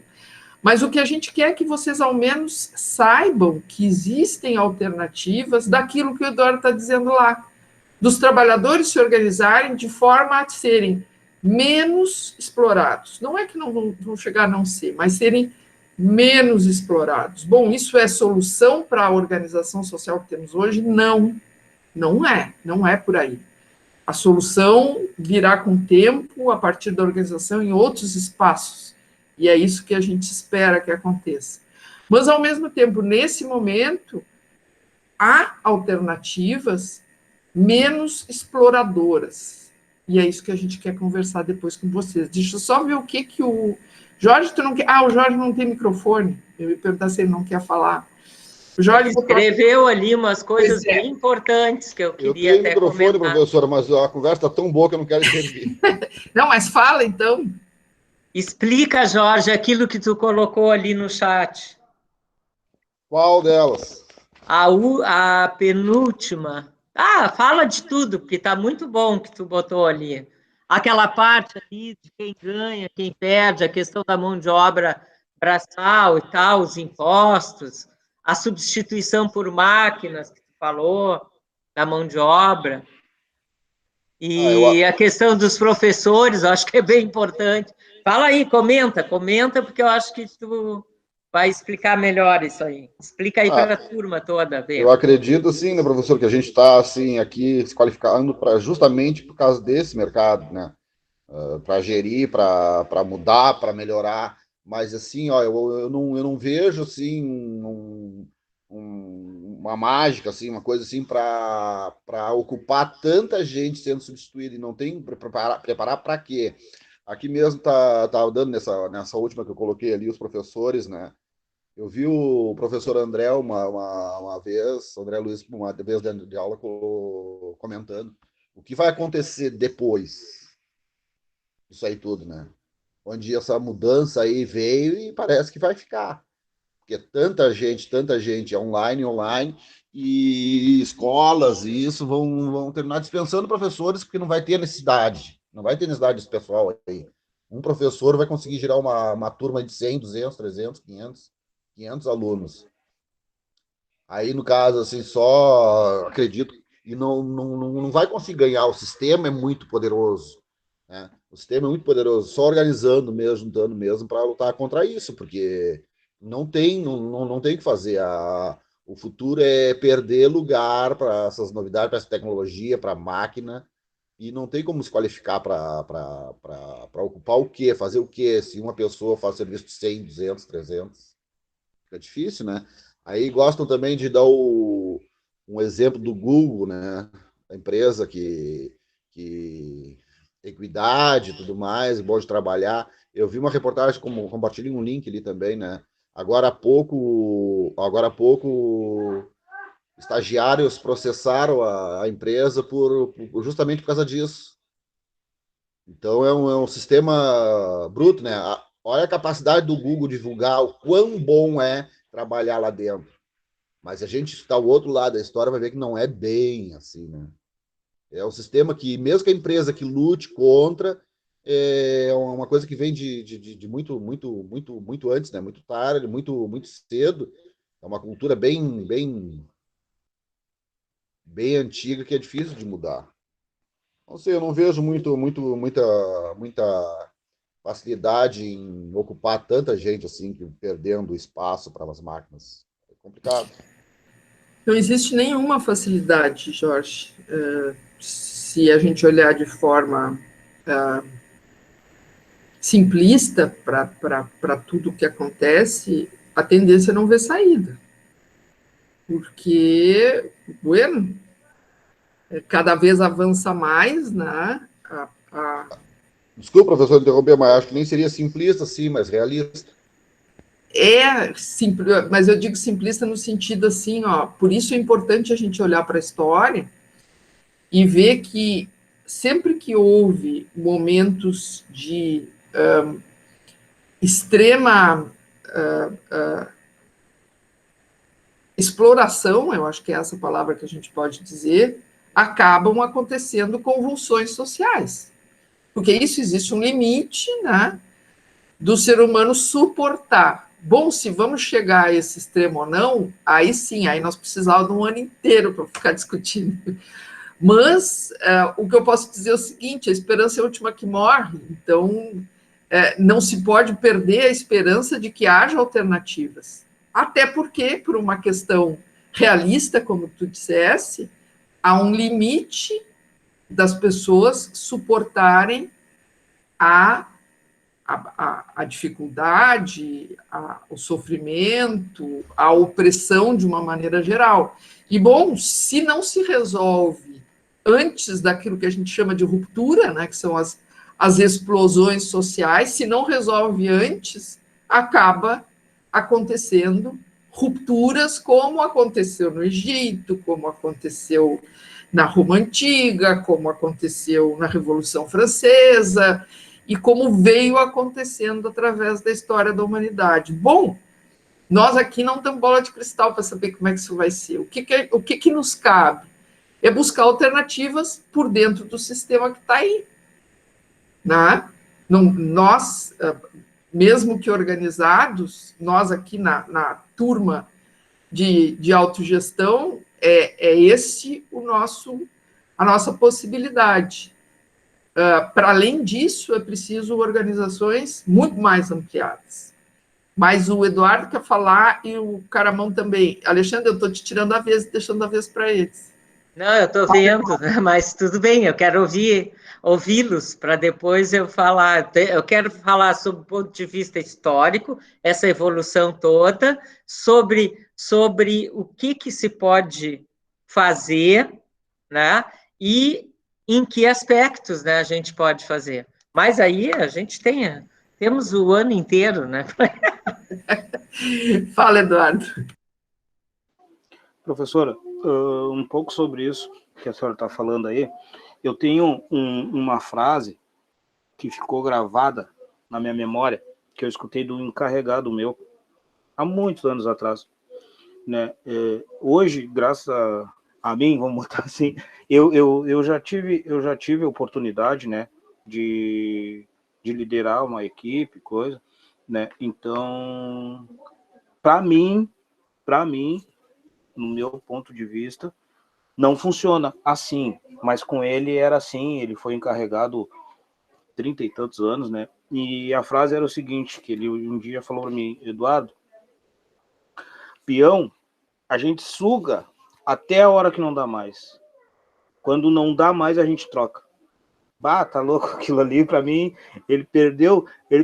comigo ele perdeu toda a credibilidade que ele tinha, porque para mim ele era um encarregado muito bom para mim, no caso, né? Ele não era uma pessoa boa dentro do serviço, mas comigo a gente trabalhou muitos anos junto, não tive problema nenhum, né? E um pouco que eu sei, muita coisa ele que me ensinou, mas isso aí eu não tomei como aprendizado, não, sabe, de falar isso aí, até porque eu também sou peão, como ele diz, né? Então, eu acho, mas assim como ele, vários gestores devem pensar desse jeito, né? Vários, muitos. E antes que tu fale, Caramão, só para acrescentar mais uma coisinha para vocês pensarem hoje de noite, até a semana que vem, vocês pensem que esse encarregado do Eduardo, ele não era o dono dos meios de produção. E, no entanto, ele era um explorado, que nem os outros. Mas, no entanto, de que lado ele estava? Só para pensarem um pouquinho. Caramão, fala. Eu tenho uma opinião sobre esse cara aí, do Eduardo, mas vamos lá. Professora, sobre a questão dos professores, essa questão das nossas aulas assim à distância, aulas online, eu tenho muito medo que os governantes, que o pessoal que administra os rumos da educação, que passem pela cabeça deles que essa forma seja a forma mais exata e que daqui a pouco isso aí se torne algo habitual e que a nossa presença dentro da sala de aula, por mais importante que a gente saiba que é importante, para eles não seja importante porque talvez na cabeça deles dessa forma esteja funcionando. E já que está sendo gravado, talvez só que chegue um dia para eles. Não funciona. Sem vocês ali dando a aula, nos olhando, nós olhando para vocês ali, aquele contato, aquela tirada de dúvida, aquela escrita no quadro, aquelas mostragens de slides ali, nós atentos ali, sem sono, sem a família na volta, sem filhos, sem televisão, sem jogo de futebol, sem nada na volta. É muito importante a nossa presença na sala de aula. Mas eu desconfio que se nós continuarmos com essas aulas à distância, já estamos indo para um ano, daqui a pouco fechamos 2 anos, eles vão acabar pensando que não seja tão útil, tão necessário, a palavra certa, a nossa presença na sala de aula. E realmente sei que o Jorge falou disso, não sei se foi o Jorge, alguém falou, de sobrecarregar os professores, tipo, quem dá aula para 10 pode dar aula para 20, para 50, para 100, para 150, o número é só um número. Era só isso que eu queria falar, bem curto, assim, bem rapidinho. Obrigado. Perdi boa parte da fala do Caramão, porque eu caí, mas agora voltei. Mas acho que eu peguei a moral da história. Alexandre, assim, ó, rapidinho, porque nós queremos ouvir eles ainda. Tá. Já são 9h05. Assim, ó, só queria que eles observassem de toda a explicação do Felipe, né, que tem esses autores, né, que foram citados e que pensaram a administração das empresas, eles pensaram a partir do que eles observavam estar acontecendo nas empresas. E a partir, obviamente, das exigências que os donos, né, os proprietários dessas empresas tinham nas mãos, né, que eles estavam querendo. E, segundo o que eles iam analisando. Então, primeiro, assim, ó, e isso vem acontecendo desde o século XIX até hoje, século XXI. Por que vocês acham, quando é que se cria a disciplina e a ciência da administração dentro dos cursos superiores? Quem é que teve a bela ideia de criar uma coisa dessa dentro de universidade? Essas áreas do conhecimento, esses cursos que a gente vê, inclusive de vocês aqui, não foi criado à toa, e não foi criado para uso e benefício nem dos professores, nem dos funcionários, e muito menos dos estudantes que estudam lá. Não é para isso. Foi criado todas essas estruturas, e o que o Caramão levanta, que o Jorge já tinha se referido ali, é exatamente para melhorar o funcionamento do sistema. E outra coisa que a gente tem que observar nessa história toda também é que isso vai evoluindo, mas isso não evolui só pela empresa em si e pelos empreendimentos ou pela época que a gente está falando. Não, tem uma razão bem maior. O Felipe falava que essa nova forma de administrar, ela começa a surgir lá no final da década de 1920, no século XX, né? Lá no início do século XX. Tá? Por quê? Porque ali também o sistema capitalista, ele muda do padrão de exploração e o padrão da acumulação da riqueza nas mãos de uma classe detentora. A partir daquele momento ali, houve a tal crise, né? Houve um enriquecimento em cima de papel, de loucura, né? Em 1920, ao estouro da Bolsa de Valores de Nova York, e dali do resto do mundo, onde tinha Bolsa de Valores, né? Gente que anoiteceu bilionário, amanheceu sem nada, porque era tudo uma coisa, um castelo, né, de cartas que ruíram. Então, a gente tem que ver que muda o padrão de acumulação e é preciso mudar também. Outra coisa que a gente não analisou, que desde o século XIX, quando as indústrias começam a se organizar nos moldes que a gente tem na nossa mente, também elas se organizam não só em função dos interesses dos donos dela, mas elas se organizam em função também de uma resposta à luta dos trabalhadores contra aquela exploração e aquelas condições desumanas de trabalho. Então, na verdade, também esses estudos e essas formas, vocês vejam que é sempre dividindo e parcelando as tarefas e as funções. Primeiro, eles dividiram as funções manuais, ali, a função da produção lá na ponta. Depois, eles começaram, se vocês observarem a aula do Felipe, a explicação dele, depois eles foram pensando em como dividir o trabalho intelectual. Eles dividiram bem o trabalho manual, e depois eles dividiram o trabalho intelectual. Por quê? Porque o trabalho manual começou a perder espaço também. Por quê? porque também ao longo de tudo foi se maquinizando o trabalho. E aí tem uma corrente, né, que chama que o trabalho que é executado pela máquina, seja computador, seja lá o robô, é chamado de trabalho morto. Sabe por quê que é trabalho morto? Porque a máquina precisou ser criada por um trabalho vivo, que é um trabalho de nós humanos. E na medida que a gente transfere o nosso trabalho, ele fica lá, naquela máquina. Só que a máquina ela é capaz de durar talvez até muito mais do que nós, sem se estragar, sem se demolir. E ela continua gerando riqueza. Bom, até aí, pessoal, eu queria que vocês pensassem o seguinte.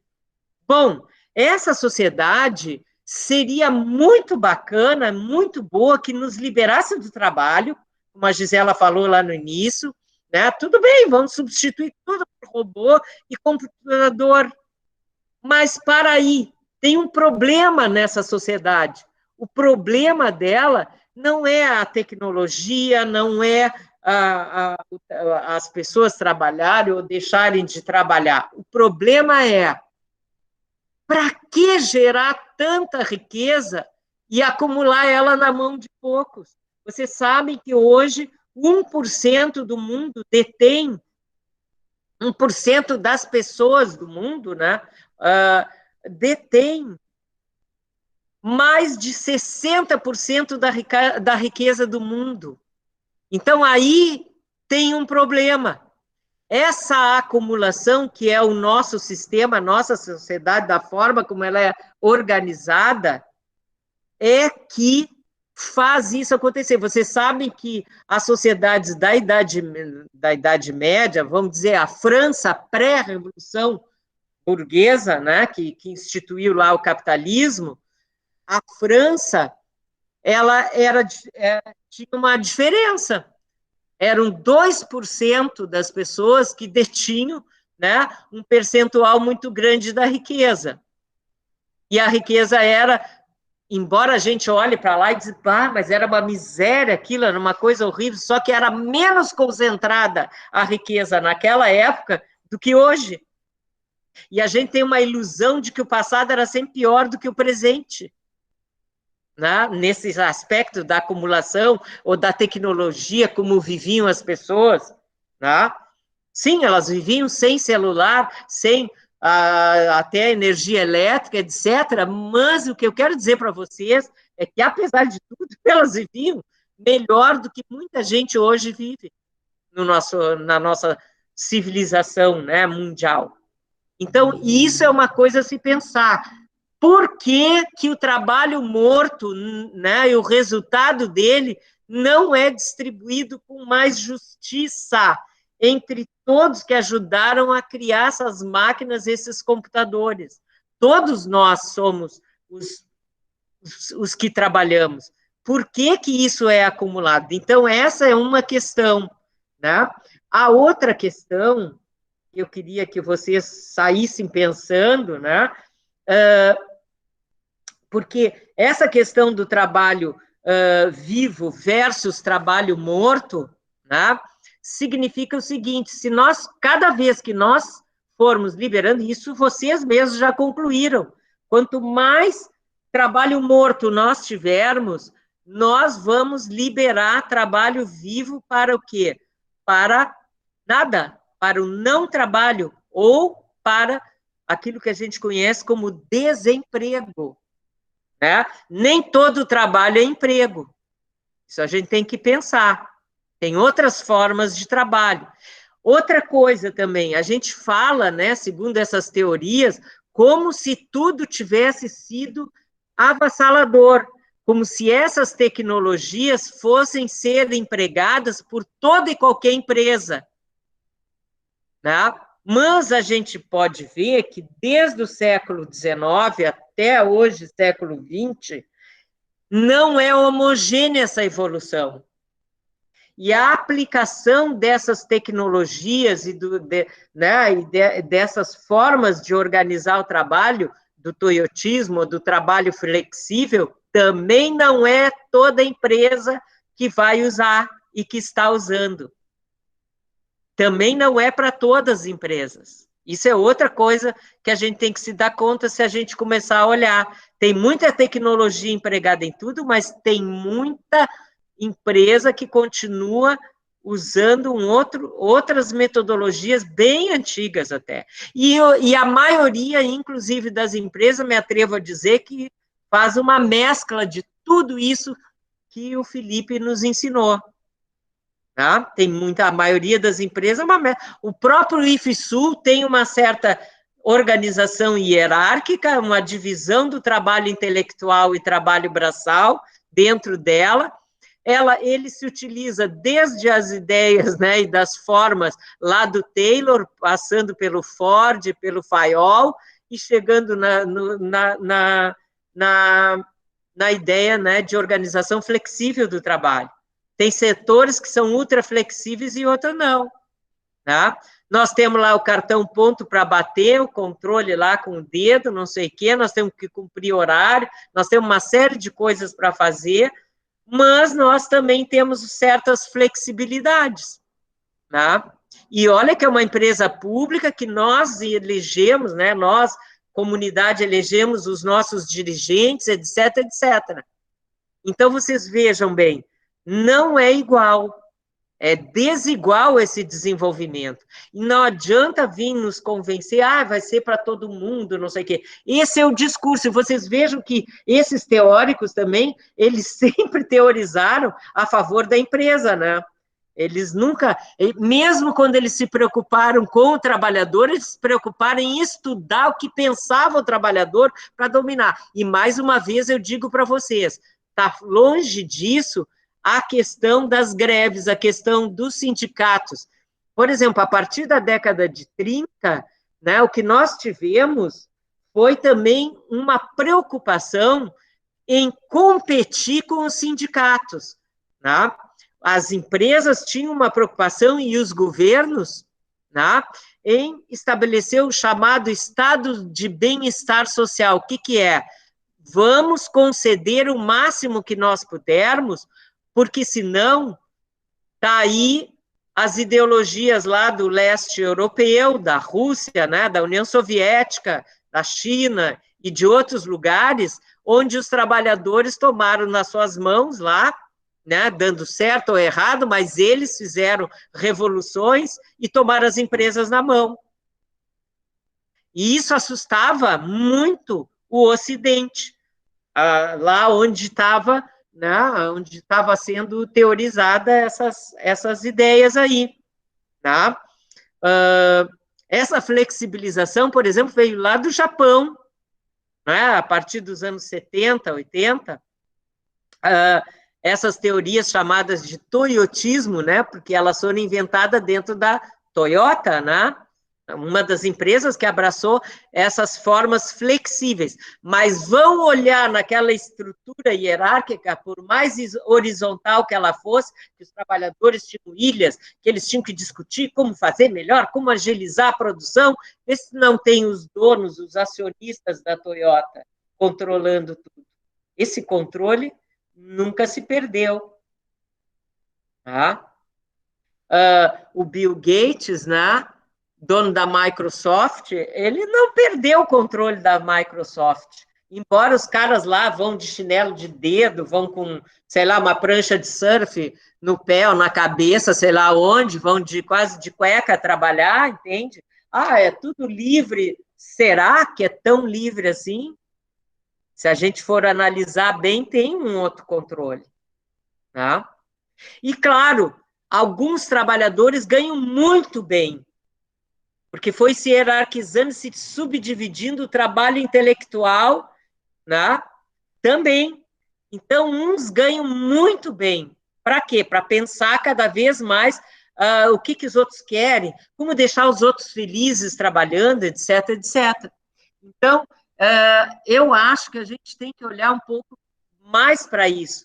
E outra coisa que eu queria que vocês inserissem nisso também, o que é a uberização? Alguns cientistas sociais, sociólogos, né, cunharam, taxaram, apelidaram certos mecanismos, né, de controle da força do trabalho chamado de Eles começaram a chamar de uberização. O que é o Uber? Como é que funciona esse tipo de empreendimento? Os caras que dirigem o seu carro, né, e pagam uma taxa para o Uber e são controlados cada minuto por onde eles andam, o que eles fazem pelo Uber, eles são realmente empreendedores individuais? Professor. Né? Aonde é a sede do Uber? Onde é que fica o Uber? Quem controla o Uber? São todos os trabalhadores uberizados? Os americanos. Né? Olha os mototáxi, olha os motociclistas, né? Que também estão nessas empresas, né? Então, eu acho que a gente tem que olhar a multiplicidade, a diversidade de formas de trabalho, tá? E que aparentemente não são mais assalariados. Não é salário. Será que não é salário? Ou é precarização do contrato de trabalho? Porque tem um contrato, tem um controle, tem sim.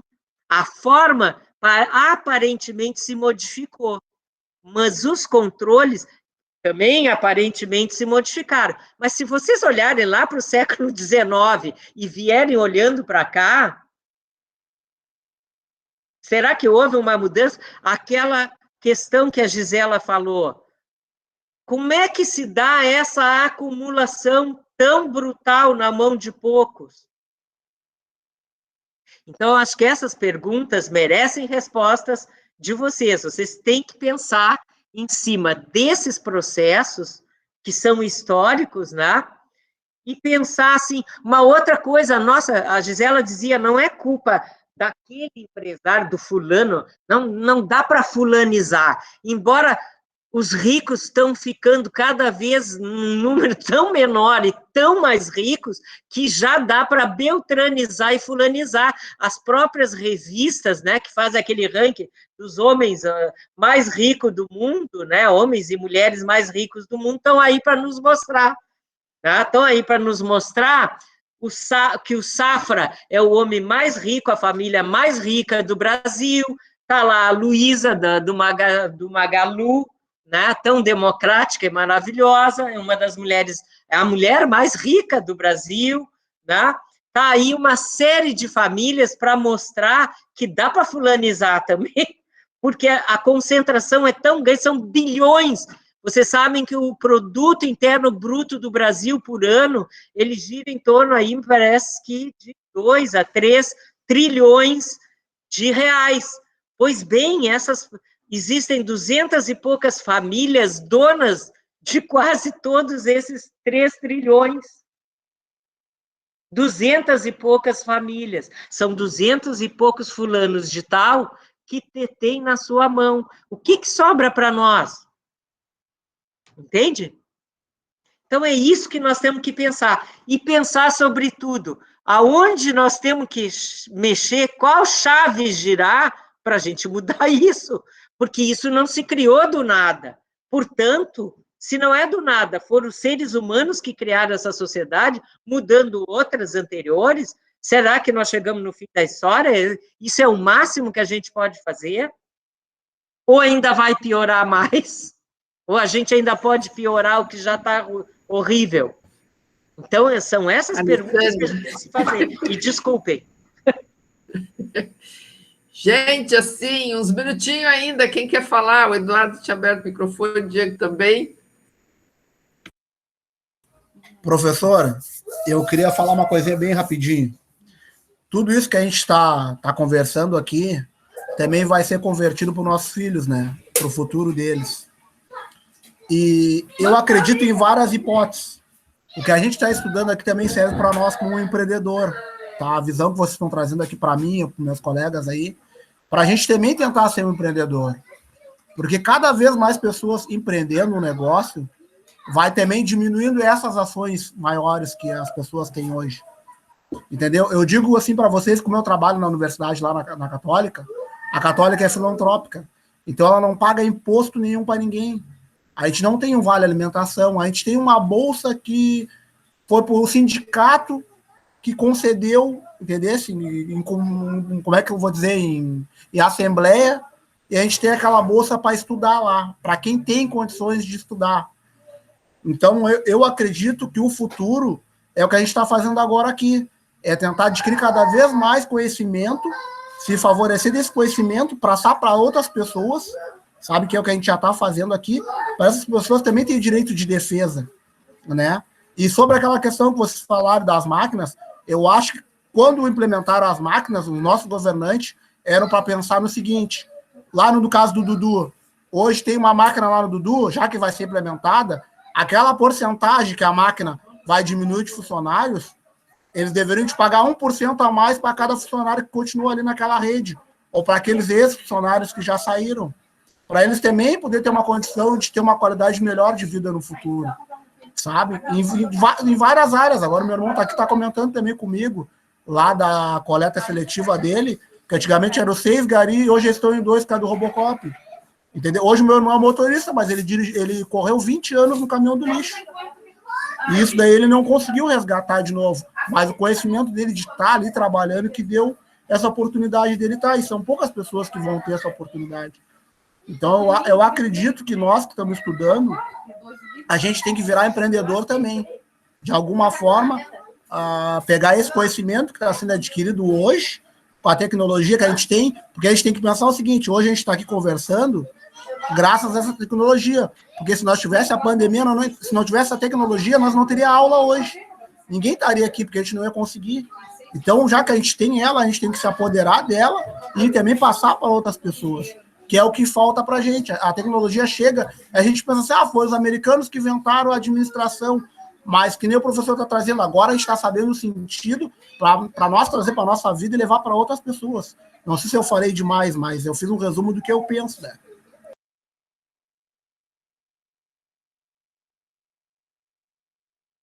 Falou e falou muito bem. Vou guardar a tua frase também, já botei ali. Eduardo, quer falar? Caramão? Não, eu quero elogiar o Diego, professora, que ele falou pouco, não cansou, e foi o objetivo. E foi bem colocado o que tu falou, Diego. Tá? Meus parabéns. Eduardo. Em meio ao assunto, a conversa, eu fui formulando uma pergunta e, no fim, acabei esquecendo. Mas só que assim, foi falado, né, daquela pessoa que tá ali para pensar, né, aquela pessoa que vai tomar as decisões, tipo assim, né? Só que eu tenho uma pergunta. Por que eu acho que essa pergunta vai principalmente para o professor Felipe, né? Por que existe a liderança, né? E essa liderança não pode tomar decisão, no caso. Tipo assim, eu sou líder de um setor, né? Eu tenho que tomar uma decisão, eu tenho que ter que ser tomada uma decisão, e para eu tomar essa decisão, eu tenho que falar para alguém que está acima de mim. Então, quer dizer que a decisão eu não vou poder tomar, porque eu vou ter que pedir para... como é que eu vou me explicar?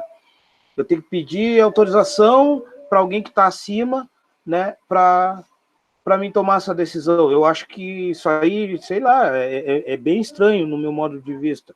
Eu tenho uma supervisora de produção, tá, na empresa, que, tipo, se tu fala em aumento de salário, ou demissão, ou até admissão, ela não consegue resolver nada, tudo ela tem que perguntar para o superior dela, que é o coordenador de produção, e assim fica, um pergunta para o outro, aí chega no final, né, não acontece nada.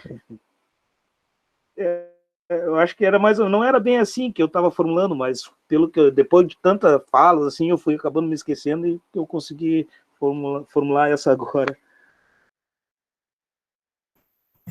Acho que a tua empresa que tu trabalha ainda está muito lá no âmbito lá do faiolismo e do taylorismo, né? Onde tinha uma escala hierárquica lá que somente a cúpula vai poder tomar a decisão. ou tu vai ter que sempre remeter ao teu coordenador, né, ao teu superior, o teu superior vai remeter para o superior dele, até chegar numa cabeça pensante lá, que vai ser um diretor ou dono da empresa, que vai conseguir dar uma resposta, né. Essas questões mesmo que tu fala de, por exemplo, aumento de salário, ou decisões mais nesse sentido, daqui a pouco um superior a ti, ele não consegue tomar essa decisão, ou não pode tomar essa decisão, né? Ele vai ter que sempre remeter a alguém na escala hierárquica que está acima dele, né? São organizações que estão ainda muito nesse sentido que o Fayol trazia. Já o que o professor Alexandre estava falando, empresas mais flexíveis, né? Já um líder, por exemplo, de turno, o líder de um setor, ele vai conseguir tomar decisões sozinhas.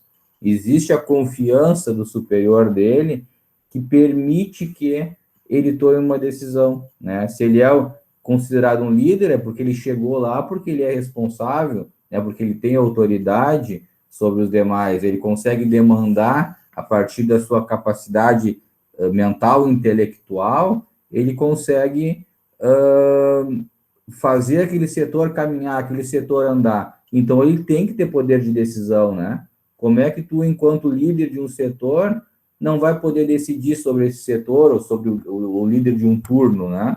Eu entendo que empresas precisam ser mais flexíveis nesse sentido. Então, eu acho que respondendo a tua pergunta, a tua empresa está vivendo muito aí empresas mais tradicionais, que a gente chama, né, dentro dessas técnicas de gestão, onde somente lá o patrão, o dono, o diretor, ele vai tomar a decisão. Então, eu acho que precisa de mais flexibilização nesse sentido. Não sei se te respondi, Eduardo. Sim, respondeu. Respondeu, sim. Gente, assim, ó, são 9h30, 9h32 para ser mais exato. Acho que paramos por aqui e na aula que vem a gente retoma. Vamos retomar daqui de onde o Diego disse. A gente tem que virar empreendedor também. Vamos retomar por aí. Pode ser? Vocês estão aí, gente? Ou eu caí de novo? Não. Todo mundo desapareceu para mim. Eu digo, eu estou falando sozinha. Aqui não. Eu só não respondi porque bem na hora eu estava lendo aqui o professor Alexandre botou no chat. Tá bem. Pode ser isso, então? Certo. Por mim, pode. Boa noite. Então tá. Boa noite para vocês. Boa noite para todos. Até amanhã. Até semana que vem. Até quarta que vem. Prometo botar o link certo na semana que vem. Diegão. Abraço, valeu, Eduardo. Tchau, pessoal. Abraço. Até semana que vem. Tchau, pessoal. Tchau. Hein, pessoal, os que não saíram ainda, quero avisar vocês, esse material está lá no Moodle, viu? Esse material da apresentação em PowerPoint está lá para vocês também poderem dar uma olhadinha nele, né? Quiserem dar mais uma estudada, ou até quiserem mais algum material complementar, peçam pelo Moodle ou pelo e-mail, tá? Depois a gente coloca lá e aí explica isso, né? Que o material está à disposição. Tá bom. Tá bom. Boa noite, boa noite. Tchau, tchau. Boa noite, tchau. Tchau, Cristiane. Ficamos nós. E aí?